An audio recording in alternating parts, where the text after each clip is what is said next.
আর happy Friday. দেখো, সকাল সকাল বেরিয়ে গেছিলাম নিজের কিছু কাজের জন্য বলাটা ভুল।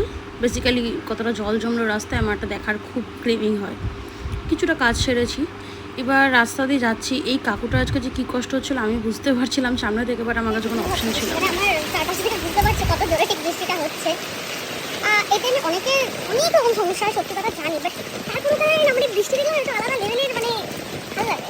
আমি জানি না কেন, লোকে আছে যে বৃষ্টি পড়লে বাড়ি থেকে বেরোয় না, আর আমি হচ্ছি এমন একটা পাবলিক যে অন্যদিন আমি বেরোবো না, বাট বৃষ্টি হলে আমাকে মাছ বেরোতেই হবে। ঠাকুর রাগ করবে পৃথিবীতে কোনো বৃষ্টি দেবে, আমার একটা ফিল আসছে না। তো ওই জন্য বৃষ্টিটা দেখলে আমি ঠিক কন্ট্রোল করতে পারি না নিজেকে। আর যত কাজ আছে বাইরে সব কাজ আমার ওই দিনই মনে পড়ে। আর ঠিক তার জন্যই আমি একটা বেরিয়ে পড়েছি। আমাদের দেখানোর একটা ইচ্ছে হলো, তাই অলমোস্ট আমি পৌঁছে গেছি আমার গন্তব্যস্থলে।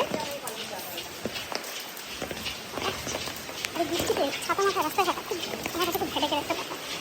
ঠিক চলে এসেছি, রিক্সাটা দিতে পারলাম না।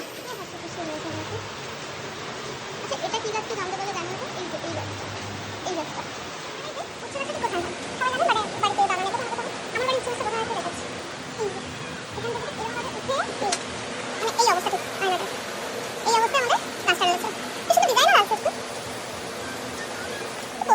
কাজে রাস্তার অবস্থাটা দেখাচ্ছি।